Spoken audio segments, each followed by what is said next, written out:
Look, let's say you're socially anxious. Okay, so what happens when you're socially anxious? You go to a party, your heart's beating.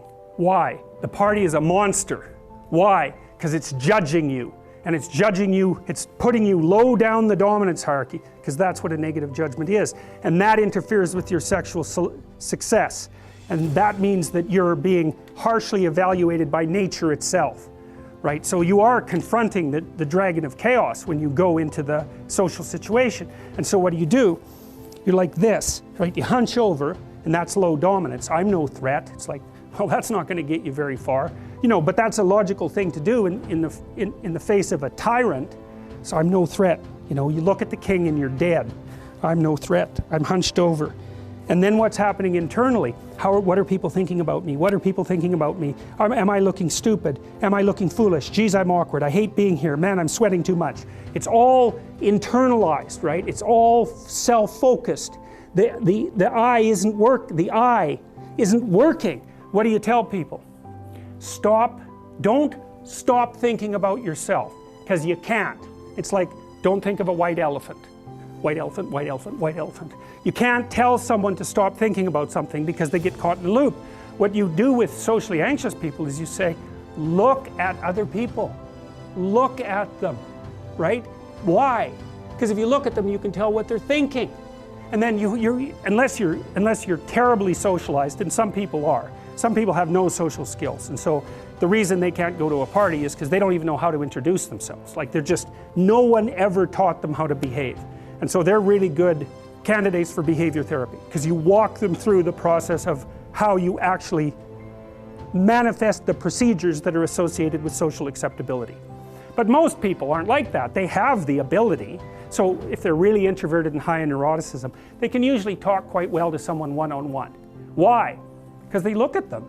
Well, if I look at you, it's another thing to do if you're ever speaking to a group of people. Never speak to the group of people. That doesn't exist. You talk to individuals, and then they reflect for you the entire group, because they're all entrained. So you look at one person, they broadcast to you what everyone's thinking, and you know how to talk to one person. So it's easy.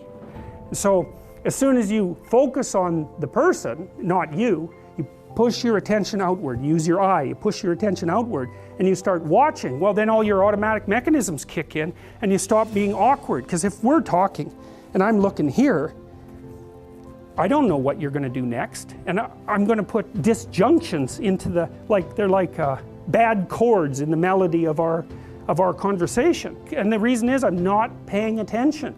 So that's why the eye is the thing at the top of the pyramid. It's like the thing that enables you to win the set of all possible dominance hierarchies is the eye. Pay attention.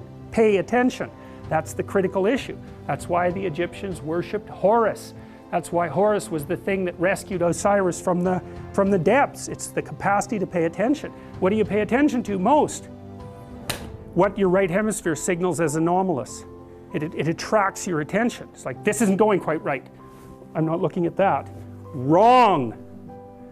That's what you look at. That's what you look at. What's not going right, because that's the terrible monster that might eat you, but it's also the place you get all the information. So that's why it's useful to have discussions with your enemies, because they will tell you things you do not know. And that's such a great thing, because if you don't know them, well, you're not very smart, are you? You know, there may be a time when you go somewhere that's the thing you need to know. And maybe your enemy will tell you why you're such a fool, you know, and a bunch of other things that aren't true too. But even one thing that's accurate, it's like, yeah, thanks very much, man, maybe I'll do some work on that, and I won't have to carry that forward. So, and then that's part of the reason, again, why the terrible predator, it's always the terrible predator that has the gold. It's like, it's the person who delivers the message you do not want to hear. So it's rough, but it doesn't matter. Life is rough.